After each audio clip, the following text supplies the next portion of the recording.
Karnataka news beet follow ಮಾಡಿ, subscribe ಮಾಡಿ. Hi hello ನಮಸ್ಕಾರ. ನೀವು ನೋಡ್ತಾ ಇದ್ದೀರಾ ಕರ್ನಾಟಕ ನ್ಯೂಸ್ ಬೀಟ್ನ ವಿಶೇಷ ಬೀಟ್ ಕಾಸ್ಟ್ ಕಾರ್ಯಕ್ರಮಕ್ಕೆ ಪ್ರೀತಿಯ ಸ್ವಾಗತ. ನಾನು ಕೀರ್ತಿ ನಾರಾಯಣ್.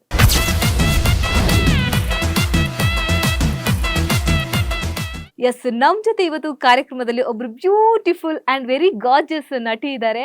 ಇಷ್ಟು ದಿನಗಳ ಕಾಲ ಅವರ ತಾಯಿ ಕಿರುತೆರೆ ಹಾಗೇನೆ ಸಿನಿಮಾಗಳಲ್ಲಿ ನಟಿಸಿ ಸೈ ಎನಿಸಿಕೊಂಡು ಎಲ್ಲರ ಮನೆ ಮಾತಾಗಿದ್ರು. ಈಗ ಅವರ ಮಗಳ ಸರದಿ ಈಗಾಗಲೇ ಮದನಿಕಾ ಅನ್ನೋ ಸಿನಿಮಾ ಮೂಲಕ ಸ್ಯಾಂಡಲ್ವುಡ್ಗೆ ಎಂಟ್ರಿ ಕೊಟ್ಟಾಗಿದೆ. ಆ ಸಿನಿಮಾದ ಅನುಭವ ಹೇಗಿತ್ತು, ಜೊತೆಗೆ ಇಂಡಸ್ಟ್ರಿಯಿಂದ ಏನೆಲ್ಲ ಅವ್ರು ಎಕ್ಸ್ಪೆಕ್ಟ್ ಮಾಡ್ತಾ ಇದ್ದಾರೆ, ಎಲ್ಲವನ್ನ ಅವ್ರ ಜೊತೆ ಕೇಳೋಣ. ಸೊ ಮೊದಲಿಗೆ ಅವ್ರನ್ನ ಕಾರ್ಯಕ್ರಮಕ್ಕೆ ಸ್ವಾಗತಿಸೋಣ. ಎಸ್, ನಮ್ಮ ಈ ಕಾರ್ಯಕ್ರಮದಲ್ಲಿ ರಾಜಿ ಅವರಿದ್ದಾರೆ. ಹಾಯ್ ಮ್ಯಾಮ್, ಹೇಗಿದ್ದೀರಾ? ನಮಸ್ತೆ. ನಮಸ್ತೆ ಎಲ್ರಿಗೂ. ಹೇಗಿದ್ದೀರಾ? ಚೆನ್ನಾಗಿದ್ದೀನಿ. Looking so beautiful ma'am. Thank you. You too. Thank you. So ಹೇಗಿದೆ ಮ್ಯಾಮ್ ಇವಾಗ ಲೈಫ್?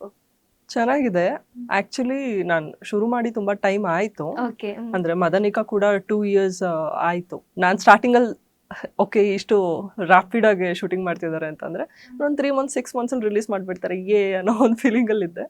ಬಟ್ ಕೆಲಸ ಮಾಡ್ತಾ ಮಾಡ್ತಾ ಗೊತ್ತಾಯ್ತು ಆಕ್ಚುಲಿ ನಾವು ಶೂಟ್ ಮಾಡಿ ಕೊಟ್ಟು ಹೋದ್ಮೇಲೆ ತುಂಬಾನೇ ಪ್ರೊಸೀಜರ್ ಇರುತ್ತೆ. ಹೌದು, and it takes lot of time ಅಂತ ಹೇಳಿ, ಆ್ಯಂಡ್ ಪೇಷನ್ಸ್ ಸಿಕ್ಕಾಬಟ್ಟೆ ಬೇಕು ಅಂತ.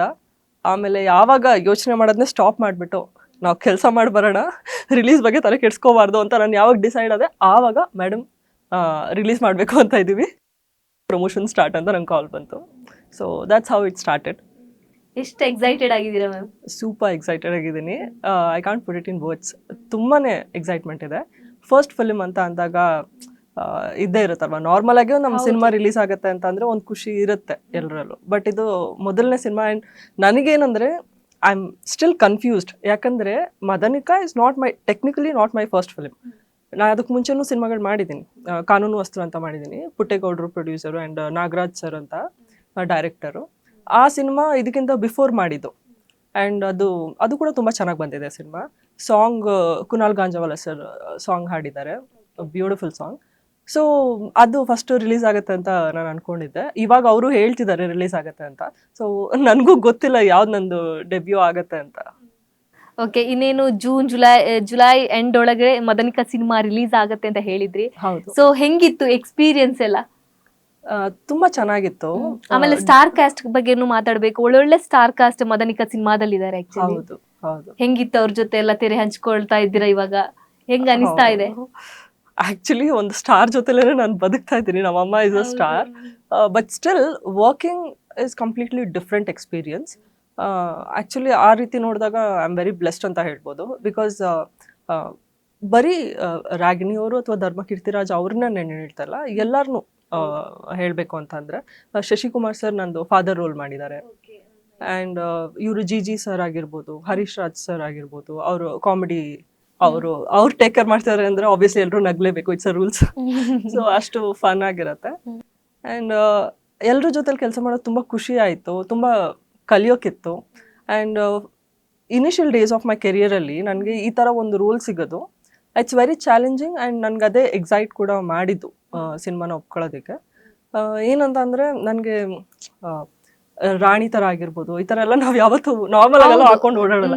ಏನೇ ಫಂಕ್ಷನ್ಸ್ ಏನೇ ಹೆವಿಯಾಗಿ ಹಾಕೊಂಡ್ರು ಕೂಡ ಟೈರ್ ಎಲ್ಲ ಹಾಕೊಂಡು ಅದು ಒಂದು ಆಪರ್ಚುನಿಟಿ ಅಲ್ಲ, ಅದು ಇವಾಗನೇ. ಆ್ಯಂಡ್ ನನಗೆ ರಾಗಿಣಿ ಅವ್ರ ಜೊತೆಲಿ ಫೈಟ್ ಸೀಕ್ವೆನ್ಸ್ ಇದೆ.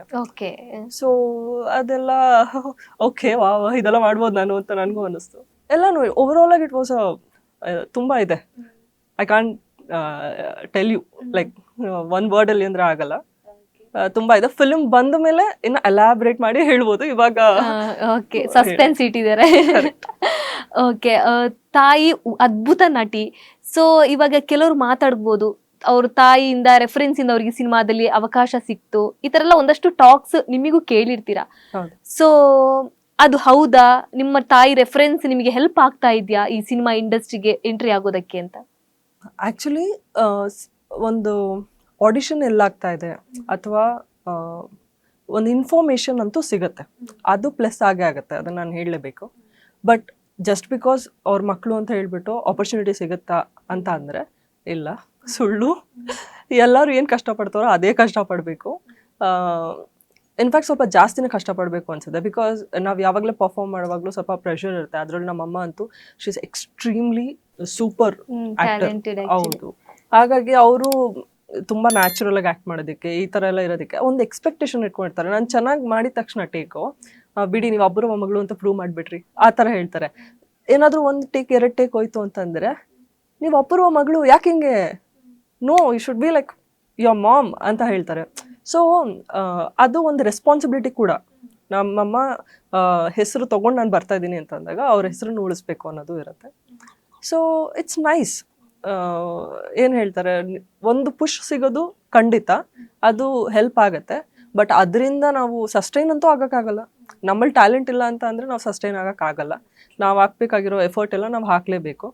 ಆ್ಯಂಡ್ ಇವಾಗ ನೋಡಿ, ಮುಂಚೆ ಆದರೆ ಓಕೆ ಒಂದು ಆಡಿಷನ್ ಎಲ್ಲ ಆಗ್ತಿದೆ ಅಂತ ಒಂದು ಟೀಮ್ನ ಅಪ್ರೋಚ್ ಮಾಡೋದಾಗಿರ್ಬೋದು, ಒಂದು ಪ್ರೊಡಕ್ಷನ್ನ ಅಪ್ರೋಚ್ ಮಾಡೋದು ತುಂಬ ಕಷ್ಟ ಇರ್ತಾ ಇತ್ತು. ಯಾರಿಗೂ ಗೊತ್ತಾಗ್ತಿರ್ಲಿಲ್ಲ. ಆವಾಗ ಪ್ರಾಬಬ್ಲಿ ಹೆಲ್ಪ್ ಆಗ್ತಿತ್ತೇನೋ ಆರ್ಟಿಸ್ಟ್ ಮಕ್ಕಳಂದ್ರೆ. ಇವಾಗ ನನಗೆ ಗೊತ್ತಿರಲ್ಲ, ನನ್ನ ಫ್ರೆಂಡ್ಸ್ ಆಡಿಷನ್ ಹೋಗಿ ಬರ್ತಾರೆ, ಏಯ್ ನೀನು ಯಾಕೆ ಬಂದಿಲ್ಲ, ನಿಂಗೆ ಗೊತ್ತಿಲ್ವಾ ಅಂತ ಕೇಳ್ತಾರೆ. ಬಿಕಾಸ್ ಒಂದು ಸೋಷಿಯಲ್ ಮೀಡಿಯಾ ಆಗಿರ್ಬೋದು ಎಲ್ಲ ಕಡೆಯಿಂದನೂ ಇವಾಗ ಈಸಿ ಇದೆ ಅಪ್ರೋಚ್ ಮಾಡೋಕ್ಕೆ ಸಿನಿಮಾನ. ಬಟ್ ಏನಂದರೆ ನಮ್ಮಲ್ಲಿ ಟ್ಯಾಲೆಂಟ್ ಇದ್ದರೆ ಮಾತ್ರ ನಾವು ಇಂಡಸ್ಟ್ರಿಲಿ ಸಸ್ಟೈನ್ ಆಗ್ತೀವಿ ಅಷ್ಟೇ. ಅದು ರಿಲೀಸ್ ಆದಮೇಲೆ ನೋಡಬೇಕು ಹೇಗೆ ತೊಗೊಂಡೋಗುತ್ತೆ ಅಂತ. ನಮ್ಮ ಅಮ್ಮನೂ ಬ್ಯುಸಿ ಇರೋದ್ರಿಂದ ನಮ್ಮ ಮಮ್ಮಿಗೂ ಇವಾಗ ಎಷ್ಟೊಂದು ಸತಿ ಗೊತ್ತಿರಲ್ಲ ಇದೊಂದು ಪ್ರೊಡಕ್ಷನಲ್ಲಿ ಈ ಥರ ಹಿಂಗೆ ಸಿನಿಮಾ ಬರ್ತದೆ ಅಂತ ಹೇಳಿ. ನಮ್ಮ ಮಮ್ಮಿ ರೆಫರ್ ಮಾಡಿರೋದು ಒಂದು 20-30% ಅಂದರೆ, ಇನ್ನು ಒಂದು 70% ನಾನು ನನ್ನ ಫ್ರೆಂಡ್ಸ್ ಹೇಳಿ ಅಥವಾ ನಾನು ಆಲ್ರೆಡಿ ವರ್ಕ್ ಮಾಡಿರೋರೇ ನನಗೆ ಕರೆದು ಆ ಥರ ಆಪರ್ಚುನಿಟೀಸು ಸಿಕ್ಕಿದೆ. ಕಂಪ್ಲೀಟಾಗಿ ಅಮ್ಮನ ಮೇಲೆ ಡಿಪೆಂಡು ಆಗೋಕ್ಕಾಗಲ್ಲ. ಬಿಕಾಸ್ ಅವ್ರ ಕೆಲಸ ಅವ್ರು ಮಾಡ್ತಿದ್ದಾರೆ, ನನ್ನ ಕೆಲಸ ಮಾಡಿ ನಾನು ತೋರಿಸ್ಬೇಕಲ್ವಾ. ಅಮ್ಮ ಎಷ್ಟು ಖುಷಿಯಾಗಿದ್ದಾರೆ ಇವಾಗ? ಸಿಕ್ಕಾಬಟ್ಟೆ ಖುಷಿಯಾಗಿದ್ದಾರೆ ಅವರು. ಅಂದರೆ ಆ್ಯಕ್ಚುಲಿ ಪ್ರೆಸ್ ಮೀಟಲ್ಲೂ ಕೂಡ ಅವ್ರಿಗೆ ಏನು ಮಾತಾಡ್ಬೇಕಂತನೂ ಗೊತ್ತಾಗಿಲ್ಲ, ಅವ್ರು ಸ್ಪೀಚ್ಲೆಸ್ ಆಗಿಬಿಟ್ಟಿದ್ರು. ಬಟ್ ಬಡ ಅಂತ ಏನೋ ಮಾತಾಡಿದ್ರು ಖುಷಿಲಿ, ಎಕ್ಸೈಟ್ಮೆಂಟಲ್ಲಿ. ಆ್ಯಕ್ಚುಲಿ ನನಗಿಂತ ಜಾಸ್ತಿ ಅವ್ರಿಗೆ ಖುಷಿಯಾಗಿದ್ದಾರೆ ಅಂತಲೂ ಅನಿಸ್ತದೆ ನನಗೆ.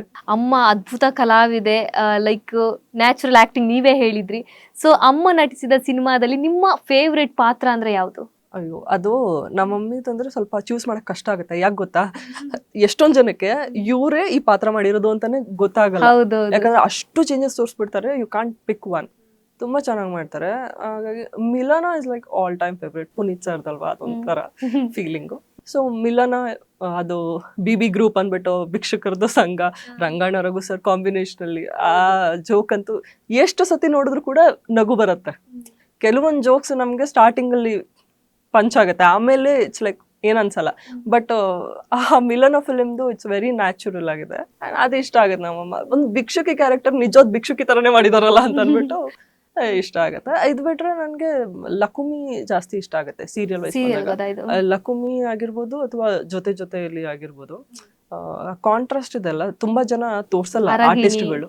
ಎಸ್, ಅರಗಿನಿ ತುಂಬಾ ಡಿಫ್ರೆಂಟ್ ಲುಕ್. ಲೈಕ್ ಅವರ ಆ ಡೈಲಾಗ್ ಸಿಕ್ಕಾಪಟ್ಟೆ ಇವಾಗ್ಲೂ ಫೇಮಸ್. ಹಲೋ ಹಾಯ್ ಬಾಯ್ ಬಾಯ್ ಅಂತ ಇವಾಗ್ಲೂ ಫೇಮಸ್. ಸೊ ನೀವ್ ಯಾವತ್ತಾದ್ರೂ ಅಮ್ಮನ ಜೊತೆ ಸೆಟ್ಟಿಗೆ ಹೋಗಿರೋದು ಈ ತರ ಇದೆಯಾ? ಹೋಗಿದ್ದೀನಿ. ಚಿಕ್ಕ ವಯಸ್ಸಲ್ಲಿ ಮಿಲನ ಸೆಟ್ಟಿಗೆ ಹೋಗಿದ್ದೆ ನಾನು. ನಮ್ಮಮ್ಮ ರೆಡಿಯಾಗಿ ಬಂದ್ರು ಭಿಕ್ಷುಕಿ ಇದ್ರಲ್ಲಿ, ನಾನು ಅಳಕ್ ಶುರು ಮಾಡ್ಬಿಟ್ನು ಅಥವಾ ನಾನು ಒಳಗೋಗ್ಬಿಟ್ಟೆ ಅನ್ಸುತ್ತೆ ಅಲ್ಲಿಂದ. ನಂಗೆ ಸರಿಯಾಗಿ ನೆನಪಿಲ್ಲ. ನಮ್ಮಮ್ಮ ಹೇಳಿ ನಗ್ತಿರ್ತಾರೆ ಯಾವಾಗ. ನಂಗೆ ಒಂಥರ ಗುರ್ತಿಡಿಯಕ್ಕೆ ಆಗ್ಲಿಲ್ಲ ನಮ್ಮಮ್ಮ ಅಂತಾನೆ. ಯಾವಾಗ್ಲೂ ನಮ್ಮ ಮಮ್ಮಿ ಬಟ್ಟೆ ಇಟ್ಕೊಂಡೇ ಇರ್ತೀನಿ ಸ್ವಲ್ಪ, ಆ ಟೈಪ್ ನಾನು ಚಿಕ್ಕ ವಯಸ್ಸಿಂದನೂ ಇದ್ದಿದ್ದು. ಅವ್ರು ಬರ್ತಿದಾರೆ, ನನ್ಗೆ ಅವ್ರ ಗುರ್ತೇ ಸಿಗ್ತಾ ಇಲ್ಲ. ಅದು ಭಿಕ್ಷೆ ಕೇಳ್ಕೊಂಡು ಹೋಗ್ತಾರಲ್ಲ, ಆ ಗೆಟಪ್ ಶೂಟ್ ಮಾಡೋ ದಿನ ನಾನು ಹೋಗಿದ್ದೆ. ತುಂಬಾ ಚಿಕ್ಕವಳಿದ್ದೆ ಅವಾಗ. ಅದೊಂದು ನೆನಪಿದೆ. ಅದು ಬಿಟ್ರೆ ನಾರ್ಮಲ್ ಆಗಿ ಹೋಗ್ತಾ ಇರ್ತೀನಿ ಫ್ರೀ ಇದ್ದಾಗ, ಯಾವಾಗಾದ್ರೂ ಅಮ್ಮನ ಪಿಕ್ ಮಾಡಕ್ಕೆ. ನಿಮ್ಮ ಲೈಫಿನ ರಿಯಲ್ ಹೀರೋ ಯಾರು? ನಮ್ಮ ಅಮ್ಮನೇ. ಬೇರೆ ಯಾರನ್ನು ಹೇಳಿದ್ರು ಕೂಡ ಅದು ಸುಳ್ಳು ಅಂತ ಗೊತ್ತಾಗ್ಬಿಡುತ್ತೆ. ನಮ್ಮ ಮಮ್ಮಿನೇ ರಿಯಲ್ ಹೀರೋ. ಪಟ್ಟಿರೋ ಕಷ್ಟಗಳಾಗಿರ್ಬೋದು ಅಥವಾ ಅವ್ರು ಇವಾಗ ಏನು ಸಾಧನೆ ಮಾಡಿದಾರಲ್ಲ ಅವ್ರ ಕೆರಿಯರಲ್ಲಿ, ಅವ್ರಿಗೆ ಏನು ಎಜುಕೇಷನ್ ಇಲ್ಲದೆ ಇದ್ರೂ ಕೂಡ ನನ್ನಲ್ಲೊಂದು ಟ್ಯಾಲೆಂಟ್ ಇದೆ ಅಂತ ಅದನ್ನ ಅವ್ರು ನಂಬಿ ಅದನ್ನ ಇಷ್ಟುವರೆಗೂ ಪರ್ಸ್ಯೂ ಮಾಡ್ಕೊಂಡು ಬಂದು ಅದ್ರಲ್ಲಿ ಹೆಸರು ಮಾಡಿ ಜೈ ಅನ್ಸ್ಕೊಳ್ಳೋದು it's not easy thing. So ಅವ್ರನ್ನ ನಾನು ಇನ್ಸ್ಪಿರೇಷನ್ ಆಗಿ ತಗೊಳ್ತೇನೆ, ಯಾರನ್ನ ತಗೊಳಕ್ಕಾಗತ್ತೆ?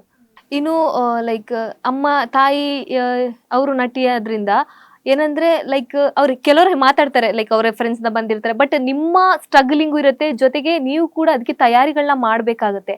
ಸೊ ನೀವು ಈ ಇಂಡಸ್ಟ್ರಿ ಬರೋದಕ್ಕೆ ಯಾವ ರೀತಿ ಎಲ್ಲ ತಯಾರಿ ಮಾಡ್ಕೊಂಡಿದ್ರಿ ಅಂತ. ಸೊ ನಿಮ್ಮ ಅಮ್ಮನೂ ನಿಮಗೆ ಇನ್ಪುಟ್ಸ್ ಕೊಟ್ಟಿರ್ತಾರೆ, ಲೈಕ್ ಈ ತರ ರೆಡಿ ಆಗ್ಬೇಕು, ಈ ತರ ಮಾಡು, ಲೈಕ್ ಫಿಟ್ನೆಸ್ ಕಾಪಾಡ್ಕೋ, ಈ ತರ ಎಲ್ಲ ಹೇಳ್ಕೊಂಡಿರ್ತಾರೆ. ಸೊ ನೀವ್ ಯಾವ ತರ ತಯಾರಿ ಮಾಡ್ಕೊಂಡಿದ್ರಿ ನಿಮ್ಮನ್ನ ನೀವು? ಏನಂದ್ರೆ ನಾನು ನಮ್ಮ ಮಮ್ಮಿ ಸ್ವಲ್ಪ ತಿಂಡಿ ಪೋತಿಗಳು ಸರ್ರಿ ತಿಂತೀವಿ. ಅದು ಫಿಟ್ನೆಸ್ ನೀವು ಹೇಳಿದಕ್ಕೆ ನಾನು ಹೇಳ್ತಾ ಇರೋದು. ಅದು ಸ್ವಲ್ಪ ನಾನು ಮಾಡ್ಲಿಂಗ್ ಶುರು ಮಾಡಿದೆ, ಆವಾಗ ನನ್ಗೊಂದು ಅವೇರ್ನೆಸ್ ಬಂತು. ಅಲ್ಲಿವರೆಗೂ ಸ್ಕೂಲ್ ಟೈಮಲ್ಲೆಲ್ಲ ಸರಿ ತಿನ್ನೋದೇನೆ, ಬಟ್ ಏನು ದಪ್ಪ ಇರಲಿಲ್ಲ, ಬಟ್ ಗೊತ್ತಲ್ಲ, ಅದನ್ನ ಹಂಗೆ ಕಂಟಿನ್ಯೂ ಮಾಡಿದ್ರೆ ಕಷ್ಟ ಆಗಿರೋದು. ಆಮೇಲೆ ಯಾವಾಗ ನಾನು ಮಾಡ್ಲಿಂಗ್ ಶುರು ಮಾಡಿದೆ, ಫಸ್ಟ್ ನನಗೆ ಆ್ಯಕ್ಟಿಂಗ್ ಅಲ್ವಾ, ಮಾಡ್ಲಿಂಗ್ ಏನಕ್ಕೆ ಬೇಡ, ನಂಗೆ ಆಪರ್ಚುನಿಟಿ ಬರೋಕ್ಕೆ ಶುರು ಆಯಿತು. ನಾನು ಹೈಟ್ ಇದ್ದೀನಲ್ವಾ, ಹಾಗಾಗಿ ಆಪರ್ಚುನಿಟಿ ಬರೋಕ್ಕೆ ಶುರು ಆಯಿತು. ಬಟ್ ನಾನು ಆ್ಯಕ್ಟಿಂಗ್ ಮೇಲೆ ಫೋಕಸ್ ಮಾಡೋಣ, ಬಿಕಾಸ್ ನಂಗೆ ಮುಂಚೆಯಿಂದನೂ ಒಂದು ಕ್ಲಿಯರ್ ವಿಷನ್ ಇತ್ತು, ನಾನು ಹೀರೋಯಿನ್ ಆಗ್ಬೇಕಂತ ಅಂದ್ಬಿಟ್ಟು. ಸ್ಕೂಲಲ್ಲೂ ಅಷ್ಟೇ, ನಾನು ನಾರ್ಮಲ್ ಆಗಿ ಎಲ್ಲರೂ ನಿಲ್ಸ್ಬಿಟ್ಟು ಹೆಸರು ಕೇಳಿದಾಗ ನಂಗೆ ಇವಾಗ್ಲೂ ನೆನಪಿದೆ. ನನ್ನ ಫ್ರೆಂಡ್ಸ್ ಎಲ್ಲರೂ ಕೂಡ ರೇಗಿಸ್ತಾರೆ ಇವಾಗ್ಲೂ. ಏನಂದ್ರೆ ನಾನು ಎದ್ಬಿಟ್ಟು ನಾ ಹೀರೋಯಿನ್ ಆಗ್ತೀನಿ ಅಂತ ಹೇಳ್ತಿದ್ದೆ, ಎಲ್ಲರೂ ನಗೋಡೋರು, ಟೀಚರ್ ಸರಿ ಬೈಯೋರು. ಎಲ್ರು ಅವಾಗ ಡಾಕ್ಟರ್ ಇಂಜಿನಿಯರ್ ಅಂತ ಹೇಳ್ತಾ ಇರ್ತಿದ್ರಲ್ಲ. ಹೌದು, ನಾನು ಹೀರೋಯಿನ್ ಆಗ್ತೀನಿ ಅಂತ ಹೇಳ್ತಾ ಇದ್ದೆ. ಬಟ್ ಅದು ಮನ್ಸಲ್ಲಿತ್ತು. ನಮ್ಮ ಮಮ್ಮಿ ನೋಡ್ತಾ ಇದ್ನಲ್ಲ, ಅವಾಗ ಸ್ಟ್ರಗಲ್ ನ ನೋಡೋದಕ್ಕಿಂತ ಆಕ್ಟಿಂಗ್ ಮತ್ತೆ ಅವ್ರು ಪ್ರೆಪ್ ಮಾಡ್ಕೊಳ್ಳೋದು ಮತ್ತೆ ಅದೆಲ್ಲ ನೋಡ್ತಾ ಇದ್ದೆ. ಅವ್ರು ಮೇಕಪ್ ಹಚ್ಚೋದ್ರಿಂದ ಹಿಡಿದು ಮನೆಗೆ ಬಂದು ಮೇಕಪ್ ರಿಮೂವ್ ಮಾಡೋವರೆಗೂ ನಾನು ಅಬ್ಸರ್ವ್ ಮಾಡ್ಕೊಂಡ್ಬಂದಿನಿ. ಒಂದು ಔಟ್ಸೈಡರ್ ಆಗಿ ಸಿನಿಮಾನ ಅಬ್ಸರ್ವ್ ಮಾಡ್ಕೊಂಡು ಬಂದಿದ್ದೀನಿ. ಸೊ ಒಂದು ಇಷ್ಟ ಅನ್ನೋದು ಇದ್ದೇ ಇರುತ್ತೆ, ನಾನು ಕಲಾವಿದ ಆಗ್ಬೇಕನ್ನೋದು. ಸೊ ಅದನ್ನೇ ಹೇಳ್ತಾ ಇದ್ದೆ. ಇದು ಆಸೆ ಆಯ್ತು.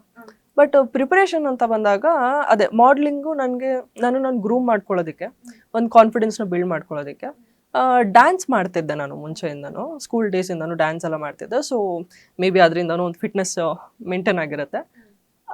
ಮತ್ತು ಮಾಡ್ಲಿಂಗ್ ಮಾಡೋವಾಗ ಇನ್ನೂ ಪ್ರೆಸೆಂಟೇಷನ್ ಎಲ್ಲ ಕರೆಕ್ಟ್ ಆಗಿರುತ್ತೆ, ಕಾನ್ಫಿಡೆಂಟ್ ಆಗಿರ್ಬೋದು ಅಂತೇಳಿ ಮಾಡ್ಲಿಂಗ್ ಶುರು ಮಾಡಿದ್ದು. ಒಂದು ಅಷ್ಟು ವರ್ಷ ಮಾಡ್ಲಿಂಗೇ ಮಾಡಿದೆ. ಅದಾದಮೇಲೆ ಆ್ಯಕ್ಟಿಂಗ್ ಅಂತ ಅಂದರೆ ನಾನು ಥಿಯೇಟರ್ ಮಾಡ್ತಾ ಇದ್ದೆ ಚಿಕ್ಕವಳಿರುವಾಗ. ಆಮೇಲೆ ನಮ್ಮ ಮಮ್ಮಿನೇ ಸ್ಕಿಟ್ಸ್ ಎಲ್ಲ ಮಾಡಿಸೋರು. ನಮ್ಮ ಮಮ್ಮಿ ಒಂದು ಸೀನ್ನ ನೀನೇ ಇಮ್ಯಾಜಿನ್ ಮಾಡು, ಇಲ್ಲ ಯಾವ್ದಾದ್ರು ಸಿನಿಮಾ ನೋಡ್ತೀವಲ್ವಾ, ನನಗೆ ತುಂಬ ಇಷ್ಟ ಆಯಿತು ಅಂತಂದರೆ, ಸರಿ ಇಷ್ಟ ಆಯ್ತಲ್ವಾ ನಿನಗೆ, ಆ ಹೀರೋಯಿನ್ ಇಷ್ಟ ಅಲ್ವಾ, ಅದನ್ನು ರೀಕ್ರಿಯೇಟ್ ಮಾಡಿ, ನೀನು ಮಿರರ್ ಮುಂದೆ ನಿಂತ್ಕೊಂಡು ಆ್ಯಕ್ಟ್ ಮಾಡು, ನೋಡು, ನೀನು ಫುಲ್ಲು ಕಾನ್ಫಿಡೆಂಟ್ ಅಂದಮೇಲೆ ನನಗೆ ಬಂದು ತೋರಿಸು, ನೀ ಹೇಗೆ ಮಾಡಿದ್ಯಾ ಅಂತ ನಾನು ಹೇಳ್ತೀನಿ ಅಂತ ಅಂದ್ಬಿಟ್ಟು. ಮಕ್ಕಳೇನು ಹೆಂಗೆ ಆಟ ಆಡಿಸ್ತಾರಲ್ವಾ, ನನ್ನ ಆಟ ಇದೇನೆ ಚಿಕ್ಕ ವಯಸ್ಸಲ್ಲಿ. ಸೊ ಏನು ಹೇಳ್ತಾರೆ, ಒಂದು ಇನ್ಸ್ಟಿಟ್ಯೂಷನ್ಗೆ ಅಂತ ಸಪ್ರೇಟಾಗಿ ಹೋಗಿ ಕಲ್ತಿದ್ದೆಲ್ಲ ಏನಿಲ್ಲ. ನಮ್ಮ ಮಮ್ಮಿನ ಒಂದು ಇನ್ಸ್ಟಿಟ್ಯೂಷನ್ ನನಗೆ. ಅದ್ರ ಜೊತೆಲಿ ಮಾಡ್ತಿದ್ದೆ ಅವಕಾಶಗಳು ಸಿಕ್ಕಿದಾಗ. ನನಗೆ ಸ್ವಲ್ಪ ಸ್ಟಡೀಸಲ್ಲಿ ಕಷ್ಟ ಆಗ್ತಿತ್ತು, ಆಯಿತಾ, I will B open about it. ನಂಗೆ ಸಿಕ್ಕಾಬಡೆ ಕಷ್ಟ ಆಗ್ತಾಯಿತ್ತು. ಸೊ ನಂಗೆ ಥಿಯೇಟರೆಲ್ಲ ಮಾಡ್ತಿದ್ದೆ ನಾನು ಫುಲ್ ಜೋಶಲ್ಲಿ. ಮತ್ತು ಡ್ಯಾನ್ಸ್ ನಮ್ಮದು ಟೀಮ್ ಇತ್ತು. ಡ್ಯಾನ್ಸ್ ಎಲ್ಲ ನಮ್ಮ ಮಮ್ಮಿನೂ ಸಖತ್ತಾಗಿ ಡ್ಯಾನ್ಸ್ ಮಾಡ್ತಾರೆ, ನಿಮಗೆ ಗೊತ್ತಿದ್ರೆ. ಸೊ ನಾವೆಲ್ಲರೂ ಮಾಡ್ತಾಯಿದ್ವಿ. ಬಟ್ ಯಾವಾಗ ನಾನು ಸ್ವಲ್ಪ ಸ್ಟಡೀಸ್ ಹಿಂಗೆ ಆಗ್ತಿತ್ತು, ಮತ್ತೆ ಎಲ್ಲ ಕಟ್ ಮಾಡಿಬಿಟ್ಟು ಬರೀ ಓದೋದಂತ ಮಾಡೋರು. ಹಾಗಾಗಿ ಬ್ರೇಕ್ಸ್ ಇದೆ, ಬಟ್ ಮುಂಚೆಯಿಂದನೂ ಟಚ್ ಅಂತೂ ಇದೆ. ಪ್ರಾಪರಾಗಿ ಒಂದು ಇನ್ಸ್ಟಿಟ್ಯೂಟ್ ಅಂತ ಹೋಗಿ ಕಲ್ತಿಲ್ಲ, ಬಟ್ ಲರ್ನಿಂಗ್ ಪ್ರೋಸೆಸ್ ಬಂದ್ಬಿಟ್ಟು ನನಗೆ ಬುದ್ಧಿ ಬಂದಾಗಿಂದನೇ ಸ್ಟಾರ್ಟ್ ಆಗ್ಬಿಟ್ಟಿದೆ. ಹಾಗಾದ್ರೆ ರಾಜ್ವಿ ಅವರು ಆಡಿಷನ್ ಅಲ್ಲಿ ರಿಜೆಕ್ಷನ್ಸ್ಗಳನ್ನ ನೋಡಿದ್ದೀರಾ? ಎಲ್ಲರೂ ನೋಡಿರ್ತಾರೆ. ಈ ಪ್ರಶ್ನೆ ಕೇಳಲೇಬೇಡಿ, ನೀವೇ ಅರ್ಥ ಮಾಡ್ಕೊಂಬೇಡಿ, ಎಲ್ಲರೂ ನೋಡಿರ್ತಾರೆ. Lot of reason. ಹೆಂಗೆ ಆಕ್ಸೆಪ್ಟ್ ಮಾಡ್ಕೊಂಡ್ರಿ ಈ ರಿಜೆಕ್ಷನ್ಸ್ಗಳನ್ನ? ಬೇರೆ ಆಪ್ಷನ್ ಏನಿದೆ? ಬೇರೆ ಏನೋ ಆಪ್ಷನ್ ಇಲ್ಲ. ಲೈಕ್ ಏನಂದ್ರೆ ಯಾಕೆ ಹೇಳಿದೆ ಅಂದ್ರೆ, ಕೆಲವೊಬ್ರು ಏನಂದ್ರೆ ಎಷ್ಟು ರಿಜೆಕ್ಷನ್ ನೋಡಿ ಸಾಕಪ್ಪ, ಇಂಡಸ್ಟ್ರಿನೇ ಸಾಕು, ಚಾನ್ಸ್ ಸಿಗಲ್ಲ. ಲೈಕ್ ಕೆಲವೊಬ್ರು ಏನ್ ಮಾಡ್ತಾರೆ ಅಂದ್ರೆ ಫುಲ್ ಟೈಮ್ ಅದೇ, ಲೈಕ್ ಅವ್ರಿಗೆ ದುಡಿಬೇಕು, ಅದ್ರಿಂದಲೇ ದುಡಿಬೇಕು ಅನ್ನೋದಿರುತ್ತೆ. ಸೊ ಅದಕ್ಕೆ ನಾನು ಈ ತರ ಕೇಳಿದೆ, ಈ ಕ್ವಶನ್ ಕೇಳಿದೆ. Good point. ಆಕ್ಚುಲ್ ಆಗಿ ಅದಕ್ಕೆ ಫುಲ್ ಟೈಮ್ ಇದನ್ನೇ ಅಂತ ನೀವು ಮನಸ್ಸಲ್ಲಿ ಅನ್ಕೊಳ್ಳಿ, ಅದ್ರ ಮೇಲೆ ಕೆಲಸ ಮಾಡಿ. ಬಟ್ ಫೈನಾನ್ಷಿಯಲಿ ಫುಲ್ ಟೈಮ್ ಅದ್ರ ಮೇಲೆ ಡಿಪೆಂಡ್ ಆಗಬಾರ್ದು. ಬಿಕಾಸ್ ನಾನು ಮಾಡ್ಲಿಂಗ್ ಮಾಡ್ತಾ ಇದ್ದೆ, ಆ್ಯಂಡ್ ನಮ್ಮ ಅಮ್ಮನೂ ಟೇಕ್ ಕೇರ್ ಮಾಡ್ತಾರೆ. ಅಟ್ಲೀಸ್ಟ್ ನನ್ನ ನೋಡ್ಕೋಬೇಕಲ್ಲ. ನನ್ನ ನೋಡ್ಕೊಳಕ್ಕಾದ್ರೂ ನಾನು ಏನಾದರೂ ಮಾಡೋಕ್ಕೆ, ಎಲ್ಲದಕ್ಕೂ ನಾನು ಕೇಳೋಕ್ಕಾಗೋದಿಲ್ಲ. After certain point of a time ಬೇಜಾರಾಗತ್ತೆ. ನನ್ನ ಫ್ರೆಂಡ್ಸಿಗೆ ಚೆನ್ನಾಗಿ ಗೊತ್ತಿದೆ ನಾನು ಎಷ್ಟೆಷ್ಟು ಯಾವ್ಯಾವ ಥರ ನಾನು ಅದನ್ನು ಪ್ರೋಸೆಸ್ ಮಾಡಿದ್ದೀನಿ ಬೇಜಾರುಗಳನ್ನ ಅಂತ. ಬಟ್ ಎಲ್ಲ ಒಂದು ಫೀಲ್ಡಲ್ಲೂ ಅದು ಇದ್ದೇ ಇರುತ್ತೆ ಅಂತ ಅನಿಸುತ್ತೆ. ಆ್ಯಂಡ್ ಸ್ಟಾರ್ಟಿಂಗಲ್ಲಿ ಕೆಲವೊಂದ್ಸತಿ ನರ್ವಸ್ ಆಗಿಬಿಟ್ಟು ಫುಲ್ ಸೂಪರಾಗಿ ಪ್ರಾಕ್ಟೀಸ್ ಮಾಡಿ ಕ್ಯಾಮ್ರಾ ಮುಂದೆ ಹೋಗ್ಬಿಟ್ಟು ನರ್ವಸ್ ಆಗಿ ಕೂಡ ಏನು ಮಾಡಿಲ್ದೇ ಇರೋದು ಇದೆ. ಆಮೇಲೆ ಒಂದೆರಡು ಸತಿ ಆದಮೇಲೆ ನಿಮ್ಗೆ ಗೊತ್ತಾಗ್ಬಿಡುತ್ತಲ್ವಾ, ವಾಟ್ ಇಟ್ ಗೋನ ಬಿ ಅಂತ ಅಂದ್ಬಿಟ್ಟು ಓಕೆ ಆಡಿಷನ್ ಕೊಟ್ಟು ಸೂಪರಾಗಿ ಮಾಡಿ, ಅವರೇ ನೋಡಿ ಒಂದೇ ಟೇಕಿಗೆ ಎಷ್ಟು ಚೆನ್ನಾಗಿ ಮಾಡಿದ್ರಿ, ಸೂಪರ್ ಅಂತ ಹೇಳಿ, ಅದಾದಮೇಲೆ ಎಲ್ಲ ಫೈನಲೈಸ್ ಆಗಿ ನೀವೇ ಅಂತ ಹೇಳಿ ಫಾಲೋ ಅಪ್ಸ್ ಮಾಡಿ ಎಲ್ಲ ಪ್ರೊಸೆಸ್ ಆಗಿ ಲಾಸ್ಟ್ ಮಿನಿಟಲ್ಲಿ ಸ್ಟಾಪ್ ಆಗಿರೋದು ಇದೆ. ಸೊ ಆ ಥರ ಆಗುತ್ತೆ. ಇನ್ನು ಇದು ಸಿನಿಮಾಗಳು ಕೆಲವೊಂದಂತೂ ಹೆಂಗಾಗಿದೆ ಅಂತಂದರೆ, ನಾನು 2 months 3 months ಅದಕ್ಕೆಂತ ಇನ್ವೆಸ್ಟ್ ಮಾಡಿ, ಲೈಕ್ ಕಾಸ್ಟ್ಯೂಮ್ಸ್ ಕೆಲವೊಂದ್ಸತಿ ಹೇಳ್ತಾರೆ ನಿಮಗೆ ಬಲ್ಕ್ ಅಮೌಂಟ್ ಮಾತಾಡ್ತೀವಿ, ಕಾಸ್ಟ್ಯೂಮ್ಸ್ ನೀವೇ ಪರ್ಚೇಸ್ ಮಾಡಬೇಕು ಅನ್ನೋ ಥರ. ಹಂಗಿದ್ದಾಗ ನಾನು ಕಾಸ್ಟ್ಯೂಮ್ಸ್ ಎಲ್ಲ ಪರ್ಚೇಸ್ ಮಾಡಿ ದೇಗೋನ ಪೇ ಅಲ್ವಾ, ಅಥವಾ ಅಡ್ವಾನ್ಸ್ ಏನು ಕೊಟ್ಟಿರ್ತಾರೆ ಅದ್ರ ಮೇಲ್ಗಡೆ ಒಂದು ನಂಬಿಕೆ ಮೇಲೆ ನಾವು ಹೋಗಿ ಅದಾದ್ಮೇಲೆ ರಿಹರ್ಸಲ್ಸ್ಗೆ ಹೋಗಿ ಎಷ್ಟು ಟೋಕನ್ ಅಡ್ವಾನ್ಸ್ ಕೊಟ್ಟ ಮೇಲೇನೂ ರಿಜೆಕ್ಟ್ ಆಗಿದೆಯಾ? ಆಗಿದೆ. ಮತ್ತೆ ರಿಹರ್ಸಲ್ಸ್ ಎಷ್ಟು ನಾವು ಟೈಮ್ ಇನ್ವೆಸ್ಟ್ ಮಾಡಿರ್ತೀವಲ್ವಾ, ಈ ಸಿನಿಮಾ ಮಾಡ್ತಾ ಇದೀವಿ ಅಂತ ಬೇರೆ ಆ ಡೇಟ್ ಅಲ್ಲಿ ಯಾವ್ದಾದ್ರು ಬಂದಾಗ್ಲೂ ಒಪ್ಕೊಳಕ್ಕೂ ಹೋಗಿರಲ್ಲ, ಆಡಿಷನ್ಸೂ ಮಾಡಕ್ ಹೋಗಿರಲ್ಲ. ಈ ಟೈಮಲ್ಲಿ ಹಿಂಗ್ ಶುರು ಆಗ್ತಾ ಇದೆಯಂತೆ ಅಂತ ಅಂದಾಗ ನಾನು ಆಲ್ರೆಡಿ ಕಮಿಟ್ ಆಗಿದ್ದೀನಿ ಈ ಸಿನಿಮಾಗೆ, ನಾನು ಮಾಡೋಕ್ಕಾಗಲ್ಲ ಅಂತ ಅಂದ್ಬಿಟ್ಟು ಹೋಗೇ ಇರಲ್ಲ ಆಡಿಷನ್ಗೆ. ಹಿಂಗೆಲ್ಲ ಆಗಿ ಲಾಸ್ಟಿಗೆ ಇಲ್ಲ ಫಾರ್ ವೇರಿಯಸ್ ರೀಸನ್ಸ್, ನನ್ಗೆ ಅದು ಹೇಳಕ್ ಇಷ್ಟ ಇಲ್ಲ, ಚೇಂಜ್ ಮಾಡಿ ಅದಾದ್ಮೇಲೆ ನಂಗೆ ಕೊಟ್ಟಿರೋ 10,000 ಟೋಕನ್ ಅಡ್ವಾನ್ಸ್ ವಾಪಸ್ ಕೊಡಿ ಅಂತ ಕೇಳಿದವರು ಇದ್ದಾರೆ. ಹೌದು, ಅವ್ರು ನಮ್ದು ಎಷ್ಟು ಟೈಮ್ ವೇಸ್ಟ್ ಮಾಡಿದ್ದಾರೆ, ನಾವ್ ಎಷ್ಟು ಆ ಒಂದು ಕ್ಯಾರೆಕ್ಟರ್ಗೋಸ್ಕರ ನಾವು ಶಾಪ್ ಮಾಡಿದೀವಿ ಅನ್ನೋದು ಕೂಡ ಅವ್ರು ಅದನ್ನ ಯೋಚನೆ ಮಾಡಲ್ಲ. ನಿಮ್ಮ ಫೋಕಸ್ ಸಿನಿಮಾದ ಮೇಲೇನೆ ಇದೆಯಾ ಅಥವಾ ಸೀರಿಯಲ್ ಮೇಲೇನೂ ಇದೆಯಾ? ಸಿನಿಮಾ ಸೀರಿಯಲ್ ಅಂತ ಇವಾಗ ಮುಂಚೆ ಆದ್ರೆ ಅದನ್ನ ಡಿಫ್ರೆನ್ಶಿಯೇಟ್ ಮಾಡಿ ಹೇಳ್ಬೋದಿತ್ತು, ಇವಾಗ ಎಲ್ಲ ಒಂದೇ ಆಗ್ಬಿಟ್ಟಿದೆ. ಸೊ ಎಲ್ಲಾನು ಒಂದು ನಮ್ಮ ಟ್ಯಾಲೆಂಟ್ನ ಶೋಕೇಸ್ ಮಾಡೋದಕ್ಕೆ ಒಂದು ಆಪರ್ಚುನಿಟಿನೇ. ಸಿನಿಮಾ ಮಾಡ್ತಾ ಇದ್ದೀನಿ, ಸೀರಿಯಲ್ ಅಂತಂದರೆ ರೆಗ್ಯುಲರ್ ಆಗಿ ಮಾಡೋಕ್ಕೆ ಇಷ್ಟ ಇಲ್ಲ ನನಗೆ. ಫೀಮೇಲ್ ಓರಿಯೆಂಟೆಡ್ ಆಗಿ ಇರುತ್ತೆ ಸೀರಿಯಲ್ಸು, ನಾನು ಇಲ್ಲ ಅಂತ ಹೇಳ್ತಾ ಇಲ್ಲ, ಬಟ್ ತುಂಬ ನೀವು ಅಬ್ಸರ್ವ್ ಮಾಡಿದ್ರೆ ಸೇಮ್ ಪ್ಯಾಟ್ರನ್ ಹೋಗುತ್ತೆ. ಈ ಚಾನಲಲ್ಲೂ ಆ ಚಾನಲ್ಲು ಎಲ್ಲ ಚಾನಲ್ಸಲ್ಲೂ ಸೇಮ್ ಪ್ಯಾಟ್ರನ್ ಸೀರಿಯಲ್ಸ್ ಹೋಗುತ್ತೆ, ಕತೆ ಲೈನ್ ಆಗಿರ್ಬೋದು. ಇದಾಗ ಹಂಗಿಲ್ಲದೆ ಏನಾದರೂ ಡಿಫ್ರೆಂಟಾಗಿ ಬಂದು something interesting, of course I do it. Okay, ಈ ಸೋಷಿಯಲ್ ಮೀಡಿಯಾ ಲೈಕ್ ಹೆಂಗೆ ಆಗಿದೆ ಅಂದರೆ ಫುಲ್ ಇವಾಗ ವೈಡ್ ಆಗಿ ಬೆಳ್ಕೊಂಡ್ಬಿಟ್ಟಿದೆ. ಸೊ ನಿಮ್ಮ ಜೀವನದಲ್ಲಿ ಈ ಸೋಷಿಯಲ್ ಮೀಡಿಯಾ ಅನ್ನೋದು ಪಾಸಿಟಿವ್ ಆಗಿರ್ಬೋದು, ನೆಗೆಟಿವ್ ಆಗಿರ್ಬೋದು, ಎಫೆಕ್ಟ್ ಆಗಿರೋದು ಇದೆಯಾ? ಅಫ್ಕೋರ್ಸ್ ಆಗಿದೆ, ಪಾಸಿಟಿವ್ ಆಗಿ ಎಫೆಕ್ಟ್ ಆಗಿದೆ. ನೆಗೆಟಿವ್ ಆಗೋದನ್ನ ನಾನು ಇಗ್ನೋರ್ ಮಾಡಿಬಿಡ್ತೀನಿ. ಪಾಸಿಟಿವ್ ಆಗಿ ಹೇಗಾಗಿದೆ ಅಂತ ಅಂದರೆ, ನಾನು ಹೇಳಿದ್ನಲ್ಲ ಕಾನೂನು ಅಸ್ತ್ರ ಅಂತ ಸಿನಿಮಾ, ಅದು ನಾನು ರೀಲ್ಸ್ ನೋಡ್ಬಿಟ್ಟೇ ಅವ್ರು ಕರೆದಿದ್ದು. ಸೊ ನಮ್ಮ ಮಮ್ಮಿ ಜೊತೆಲ್ಲ ನಾನು ಫನಿ ಕ್ವಶನ್ಸ್ ಕೇಳ್ತಾ ಇದ್ನಲ್ಲ, ಆ ರೀಲ್ಸ್ ನೋಡಿ ಕರೆದು ನನಗೆ ಆ ಸಿನಿಮಾ ಸಿಕ್ಕಿದ್ದು. ಆ್ಯಂಡ್ ನನಗೆ ವ್ಯೂಸ್ ಜಾಸ್ತಿ ಯಾವಾಗ ಆಗಕ್ಕೆ ಶುರು ಆಯ್ತಲ್ಲ ಇನ್ಸ್ಟಾಗ್ರಾಮಲ್ಲಿ, ನನಗೆ ಪೇಯ್ಡ್ ಪ್ರಮೋಷನ್ಸ್ ಎಲ್ಲ ಮಾಡೋಕ್ಕೆ ಕೇಳಿದ್ರು. ಆ್ಯಂಡ್ ನಾನು ಇವಾಗಲೂ ಮಾಡ್ತೀನಿ. ಸೊ ಅದರಿಂದನೂ ನಂಗೆ ಹೆಲ್ಪ್ ಆಗಿದೆ. ನೆಗೆಟಿವು ಎಲ್ಲರಿಗೂ ಆಗುತ್ತೆ, ಬಟ್ ಅದನ್ನು ನಾವು ಫೋಕಸ್ ಮಾಡೋಕ್ಕೆ ಹೋಗ್ಬಾರ್ದು. ನಾವು ಪಾಸಿಟಿವ್ನ ನೋಡಿಕೊಂಡು ನಾವು ಯಾವುದ್ರ ಮೇಲೆ ಫೋಕಸ್ ಮಾಡ್ತೀವೋ ಅದು ಜಾಸ್ತಿ ಆಗ್ತಾ ಹೋಗುತ್ತೆ. ನಾನು ಪಾಸಿಟಿವ್ನ ಫೋಕಸ್ ಮಾಡ್ತೆ, ಸೊ ನನಗೆ ಸಿನಿಮಾ ಸಿಕ್ಕಿದೆ. And I am earning. ಹಂಗಾದ್ರೆ ರಾಜ್ವಿ ಅವರು ಫಿನಾನ್ಷಿಯಲಿ ಇಂಡಿಪೆಂಡೆಂಟ್. ಅಫ್ಕೋರ್ಸ್ ಎಲ್ಲರೂ ಇರಬೇಕು ಇಂಡಿಪೆಂಡೆಂಟ್ ಆಗಿ. ಸಿನಿಮಾಗೆ ಬರೋರಂತೂ ಫಸ್ಟ್ ಇರಬೇಕು ಫೈನಾನ್ಷಿಯಲಿ ಇಂಡಿಪೆಂಡೆಂಟ್ ಅಂತ. ಅಂದರೆ ನಮ್ದನ್ನ ನಾವು ನೋಡ್ಕೊಳ್ಳೋಂಗೆ ಬೇರೆ ಏನಾದರೂ ಸೈಡ್ ಬ್ಯಾಕಪ್ಸ್ ಇಟ್ಕೊಂಡೇ ನೀವು ಬರಬೇಕು. ಇಲ್ಲೇ ಬಂದು ಇಲ್ಲೇ ದುಡ್ದು ನಾನು ಇಲ್ಲಿಂದಾನೇ ನಾನು ಸರ್ವೈವ್ ಆಗ್ತೀನಿ ಅಂತ ಅಂದರೆ ನಿಮ್ಮಲ್ಲಿ ಸ್ಟ್ರೆಂತೇ ಇರೋಲ್ಲ. ನಿಮ್ಮ ಗೋಲ್ನ ರೀಚ್ ಆಗೋಷ್ಟರಲ್ಲಿ ಕಷ್ಟ ಆಗ್ಬಿಡತ್ತೆ. ಹಾಗಾದ್ರೆ ನಿಮ್ಮ ಈ ಇಂಡಸ್ಟ್ರಿ ಜರ್ನಿ ಫಸ್ಟ್ ಮಾಡ್ಲಿಂಗ್ ಇಂದ ಸ್ಟಾರ್ಟ್ ಮಾಡಿ ನೆಕ್ಸ್ಟ್ ಒಂದೊಂದೇ ಹಂತವಾಗಿ ಹೋಯ್ತು. ಸೊ ಈ ಹಂತದಲ್ಲಿ ನೀವು ಕಂಡಂತ ಏಳು ಬೀಳುಗಳನ್ನ ಇವಾಗ ನೆನ್ಪಿಸ್ಕೊಳ್ಳೋದಿದ್ರೆ? ನಾನು ಎಲ್ಲ ಬೀಳುಗಳೇ ಇದ್ದಿದ್ದು ಸ್ಟಾರ್ಟಿಂಗಲ್ಲಿ, ನಿಜವಾಗ್ಲೂ. ದ ಪರ್ಸ್ನಲ್ ಲೈಫ್ ಆಗಿರ್ಬೋದು ಎಲ್ಲ. ಅಂದರೆ ಅಮ್ಮ ಸಿಂಗಲ್ ಪ್ಯಾರೆಂಟ್, ಸೊ ಅದರಿಂದ ಹಿಡಿದು ಆಮೇಲೆ ನಾನು 9th ಅಲ್ಲಿರುವಾಗ 8th ಲೀವ್ ಇರುತ್ತಲ್ಲ, ರಜಾ ಹಾಲಿಡೇಸ್, ಅವಾಗಿಂದಾನೇ ನಾನು ಈವೆಂಟ್ಸ್ ಎಲ್ಲ ಮಾಡೋಕ್ಕೆ ಶುರು ಮಾಡಿದ್ದೆ. ಈವೆಂಟ್ಸ್ ಮಾಡ್ತಿದ್ದೆ, ವರ್ಕ್ ಮಾಡ್ತಿದ್ದೆ. ನಾನು ಎಲ್ಲ ಕೆಲಸ ಮಾಡಿದ್ದೀನಿ, ಇದು ಮಾಡಿಲ್ಲ ಅಂತ ಇಲ್ಲ. ಸ್ವಲ್ಪ ಗ್ಯಾಪ್ ಇದೆ ಅಂತ ಅಂದರೆ ಓಕೆ ಏನು ಮಾಡೋಣ, ನಮ್ಮ ಫ್ರೆಂಡ್ಸು ನಾವಂತೂ ಯಾಕೋ ಏನಾದ್ರು ಬಿಸ್ನೆಸ್ ಮಾಡೋಣ ಅಂತ. ಗ್ಯಾಪ್ ಇವಾಗ ಒಂದು ಸಿನಿಮಾ, ಇನ್ನೊಂದು 2 months ನನಗೆ ಗ್ಯಾಪ್ ಇದೆ ಅಂತ ಅಂದರೆ ಓಕೆ ಏನಾದರೂ ಬಿಸ್ನೆಸ್ ಮಾಡೋಣ ಅಂತ ನಾವು ಮಾತಾಡ್ತೀವಿ. ಅಷ್ಟರ ಮಟ್ಟಿಗೆ ಏನಾದರೂ ಒಂದು ಮಾಡಬೇಕು ಅನ್ನೋದಿದೆ. ಸೊ ಅಪ್ಸ್ ಆ್ಯಂಡ್ ಡೌನ್ಸ್ ಅಂತ ಬಂದಾಗ ಇವಾಗ ಅಪ್ಪದು ಗ್ರಾಫ್ ಶುರು ಆಗಿದೆ ಅಂತ ಅಂದ್ಕೊಂಡಿದ್ದೀನಿ. ಡೌನ್ಫಾಲ್ ನೋಡಲ್ಲ, ಸ್ವಲ್ಪ ಹಿಂಗಾದ್ರೂ ಕೂಡ ಹಿಂಗೆ ಹೋಗುತ್ತೆ ಅನ್ನೋ ಒಂದು ಹೋಪ್ ಇದೆ.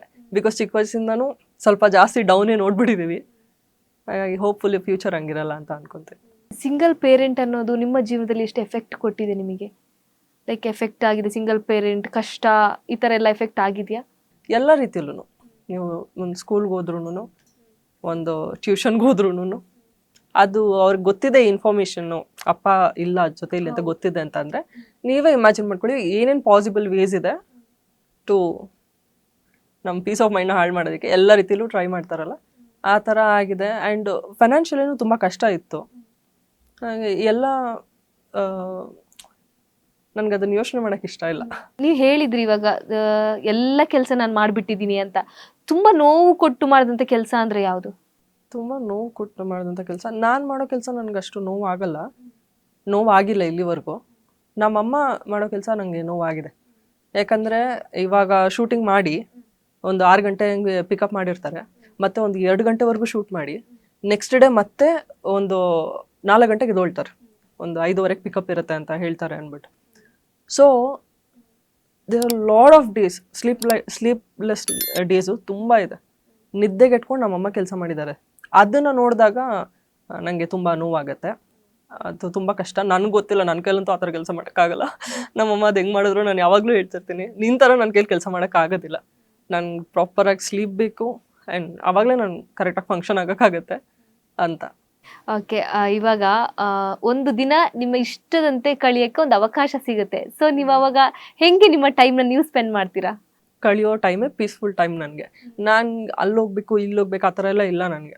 ನಾನು ಸ್ವಲ್ಪ ಮನೆ ಕಂಫರ್ಟ್ ಎಲ್ಲಿ ಅಂತಂದರೆ ಮನೆ ಕೆಲಸ ಮುಗಿತಾ ಫಸ್ಟ್ ಮನೆಗೆ ಹೋಗ್ಬಿಡೋಣ ಆ ಥರ ಫೀಲಿಂಗ್ ಇರುತ್ತೆ ನನಗೆ. ಸೊ ನಂದು ಚೆರಿ ಬೇಬಿ ಜೊತೆಯಲ್ಲಿ ಪಕ್ಕದಲ್ಲಿ ಅವನ್ನ ಕೂರಿಸ್ಕೊಂಡು ಏನಾದ್ರು ಪಾಪ್ಕಾರ್ನ್ ತಿನ್ಕೊಂಡು ಏನಾದರೂ ನೋಡ್ತಾ ಇದ್ರೆ ಅದೇ ನನಗೆ. ಓಕೆ, ನಿಮ್ಮ ಈ ಇಂಡಸ್ಟ್ರಿ ಜರ್ನಿಯಲ್ಲಿ ನಿಮಗೆ ತುಂಬ ಸಾಥ್ ಕೊಟ್ಟವರು ಅಮ್ಮನನ್ನ ಬಿಟ್ಟು ಬೇರೆ ಯಾರು ಸಾಥ್ ಕೊಟ್ಟರು ನಿಮಗೆ?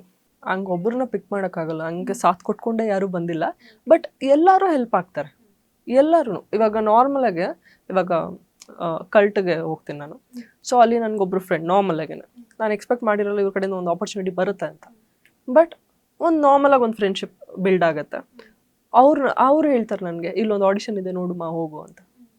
ಸೊ ಆ ಥರ ಒಂದೊಂದು ಸಿನಿಮಾಗೂ ಹಿಂದ್ಗಡೆ ತುಂಬಾ ಹೆಲ್ಪ್ ಸಿಕ್ಕಿರತ್ತೆ. ಸೊ ಒಬ್ಬರನ್ನ ನಾನು ನೇಮ್ ಔಟ್ ಮಾಡೋಕ್ಕಾಗೋದಿಲ್ಲ ಆ ಥರ. ಯಾರ್ಯಾರು ನನಗೆ ಇವತ್ತಿಲ್ಲಿ ಬಂದು ಕೂತಿರೋ ಥರ ಅಂದರೆ ನನ್ನ ಸಿನಿಮಾ ರಿಲೀಸ್ ಆಗ್ತಾ ಇದೆ, ಆ ಪ್ರಮೋಷನ್ಸಿಗೆ ಬಂದಿದ್ದೀನಲ್ಲ.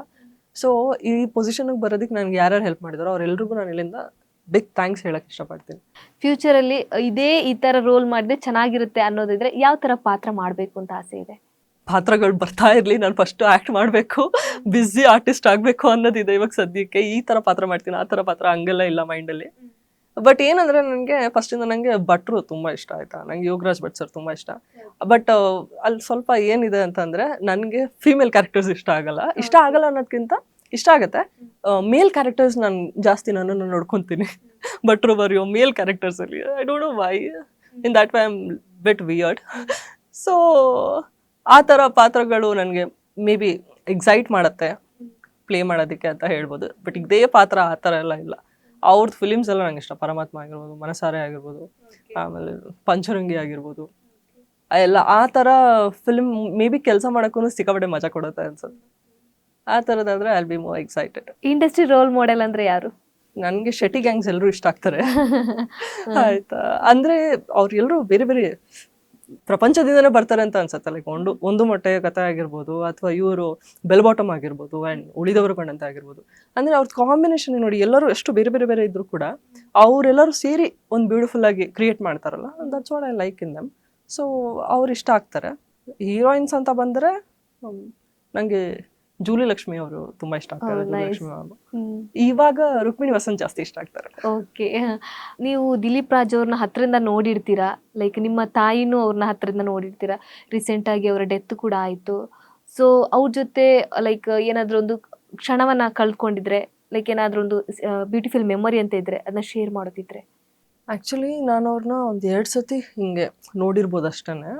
ಬಟ್ ಅವಾಗ ಸ್ಮೈಲ್ ಅಷ್ಟೇ. ನನಗೆ ಕ್ಲೋಸ್ ಆಗಿ ಪರಿಚಯ ಇಲ್ಲ ಟು ಬಿ ಆನೆಸ್ಟ್. ಬಟ್ ಯಾರಿಗಾದರೂ ಇದು ನೋವಾಗುವಂಥ ವಿಷಯನೇ. ನನಗೂ ವಿಷಯ ಕೇಳಿದಾಗ ಸಿಕ್ಕಾಬಡೆ ಶಾಕ್ ಆಯಿತು. ಆ್ಯಂಡ್ ನಮ್ಮ ಮಮ್ಮಿಗೆ ಹೇಳಿದಾಗ ನಮ್ಮ ಮಮ್ಮಿನೂ almost she was blank for a while. ಏನು ಹೇಳ್ಬೇಕಂತನೂ ಗೊತ್ತಾಗಲ್ಲ ಈ ಥರ ಟೈಮಲ್ಲಿ. ಅಂದರೆ ಹಿ ವಾಸ್ ಜಸ್ಟ್ 47. ಆ್ಯಂಡ್ ಅವ್ರು ಎಷ್ಟು ಟ್ಯಾಲೆಂಟೆಡ್ ಇದ್ದಾರೆ, ಓ ಮೈ ಗಾಡ್. ಅಂದರೆ ಅವ್ರದ್ದು ಫಿಲ್ಮ್ ಬಾಯ್ ಫ್ರೆಂಡ್ ಫಿಲ್ಮ್ ನಂಗೆ ಗೊತ್ತಿಲ್ಲ ಇದು ಎಷ್ಟೊಂದು ಜನ ಗೊತ್ತಿರುತ್ತೋ ಇಲ್ವಾ, ಅದು ಸಾಂಗ್ಸ್ ಎಲ್ಲ ತುಂಬ ಕ್ಯೂಟಾಗಿ ನಮ್ಮಮ್ಮ ಯಾವಾಗಲೂ ಕೇಳೋರ. ಆ ಟೈಮಿಂದ ನೋಡ್ಕೊಂಡ್ ಬಂದಿರೋದು. ಆ್ಯಂಡ್ ಅವ್ರು ಟ್ಯಾಲೆಂಟೆಡ್ ಇದ್ದಾರೆ. ಬಟ್ ಆಮೇಲೆ ಮಿಲನಲ್ಲಿ ಮಾಡಿದ್ದಾರೆ ಅವರು ಅಮ್ಮ ಜೊತೆಲಿ, ಐ ಮೀನ್ ಆ ಫಿಲಿಮಲ್ಲಿ. ಸೊ ಗೊತ್ತಿರೋರೆ. ಈ ಥರ ಆಯಿತು ಅಂತ ಗೊತ್ತಾದಾಗ ಸಿಕ್ಕಾಬಟ್ಟೆ ಬೇಜಾರಾಯಿತು. ಆ್ಯಂಡ್ ಹಾರ್ಟ್ ಅಟ್ಯಾಕ್ ಅಂತ ಅಂದರು. ನಿಮಗೆ ಗೊತ್ತಾ, ನಾನು ಅಪ್ಪು ಕಪ್ ಆಡಿದ್ದೆ. ಸೊ ಬ್ಯಾಡ್ಮಿಂಟನಲ್ಲಿ ಅವ್ರ ಟೀಮೇ ವಿನ್ ಆಗಿದ್ದು ಗೊತ್ತಾ. ಅವ್ರ ಟೀಮೇ ವಿನ್ ಆಗಿದ್ದು. ಅವ್ರು ಎಷ್ಟು ಫಿಟ್ ಇದ್ದಾರೆ, ಹೌದು, ಎಲ್ಲ ಇದ್ದು ಅಲ್ಲಿ ನಾನು ಹತ್ರದಿಂದ ನೋಡಿದ್ದೀನಿ ಏನೊಂದು. ಸೊ ಹಿಂಗೆಲ್ಲ ಇದ್ದು ಅವರು ಹಾರ್ಟ್ ಅಟ್ಯಾಕಿಂದ ತೀರೋದ್ರು ಅಂತಂದರೆ ಆಕ್ಸೆಪ್ಟೇ ಮಾಡ್ಕೊಳಕ್ಕಾಗಲ್ಲ. ಕೊನೆಯದಾಗಿ ನಿಮ್ಮ ಮದನಿಕ ಸಿನಿಮಾದಿಂದ ಅಭಿಮಾನಿಗಳು ಏನು ಎಕ್ಸ್ಪೆಕ್ಟ್ ಮಾಡ್ಬೋದು? ತುಂಬ ಚೆನ್ನಾಗಿರೋ ಸಾಂಗ್ಸ್ಗಳು ಆಯ್ತಾ. Almost 8 to 9 songs I guess. ಅಷ್ಟು ಸಾಂಗ್ಸ್ ಇದೆ ನಮ್ಮ ಸಿನಿಮಲ್ಲಿ. ಮತ್ತೆ ಹಳೆಗನ್ನಡ ತುಂಬಾ ಉಪಯೋಗಿಸಿದ್ದಾರೆ. ಓಕೆ. ಕನ್ನಡ ಪ್ರೇಮಿಗಳೆಲ್ಲ ಬಂದ್ಬಿಟ್ಟು ನಮ್ಮ ಸಿನಿಮಾ ನೋಡಿ. ಆ್ಯಂಡ್ ಪ್ಯಾಲೇಸ್ ಬ್ಯಾಕ್ಗ್ರೌಂಡ್ ಅಲ್ಲಿನೇ ನಾವು ಜಾಸ್ತಿ ಶೂಟ್ ಮಾಡಿರೋದು. ಸೊ ವಿಜುವಲ್ ಟ್ರೀಟ್ಮೆಂಟ್ ತುಂಬಾ ಚೆನ್ನಾಗಿರುತ್ತೆ. ಸೊ ನೋಡಿ, ಓವರ್ ಆಲ್ ಇದು ಒಂಥರ horror thriller suspense film. So ನಿಮ್ಮೆಲ್ರಿಗೂ ಎಂಟರ್ಟೈನ್ ಮಾಡುತ್ತೆ ಅಂತ ಅಂದ್ಕೊಂಡು ನಾನು ನಿಮಗೆ ಥಿಯೇಟರ್ಗೆ ವೆಲ್ಕಮ್ ಮಾಡ್ತೀನಿ. ರಿಲೀಸ್ ಆದಾಗ ಬನ್ನಿ, ನೋಡಿ, ಎಲ್ಲರೂ ಬ್ಲೆಸ್ ಮಾಡಿ. Thank you so much ma'am. ಇವತ್ತು ನಮ್ಮ ಕಾರ್ಯಕ್ರಮಕ್ಕೆ ಜಾಯ್ನ್ ಆಗಿ ಒಂದಷ್ಟು ವಿಚಾರದ ಬಗ್ಗೆ ಹಂಚ್ಕೊಂಡ್ರಿ. ಜೊತೆಗೆ ನಿಮ್ಮ ಮದನಿಕ ಸಿನಿಮಾ 100 ಡೇಸ್ ಕಂಪ್ಲೀಟ್ ಆಗಿ ಸಕ್ಸಸ್ ಕಾಣಲಿ, ಜೊತೆಗೆ ಸಿನಿಮಾಗಳಲ್ಲಿ ನಟಿಸುವಂತ ಆಗ್ಲಿ, ನೀವು ಇನ್ನ ಹೆಚ್ಚು ಅವಕಾಶಗಳು ನಿಮ್ಮನ್ನ ಬರ್ಲಿ ಅಂತ ಈ ಮೂಲಕ ನಾನು ಆಶಿಸ್ತೀನಿ. Thank you so much ma'am. Thank you so much. Yes, ಇದಾಗಿತ್ತು ಇವತ್ತಿನ ಸ್ಪೆಷಲ್ ಎಪಿಸೋಡ್. ನೋಡ್ತಾ ಇರಿ ಕರ್ನಾಟಕ ನ್ಯೂಸ್ ಬೀಟ್, ನ್ಯಾಯ ನಮ್ಮೊಂದಿಗೆ, ನಾವು ನಿಮ್ಮೊಂದಿಗೆ. ಕರ್ನಾಟಕ ನ್ಯೂಸ್ ಬೀಟ್ ಫಾಲೋ ಮಾಡಿ, ಸಬ್ಸ್ಕ್ರೈಬ್ ಮಾಡಿ.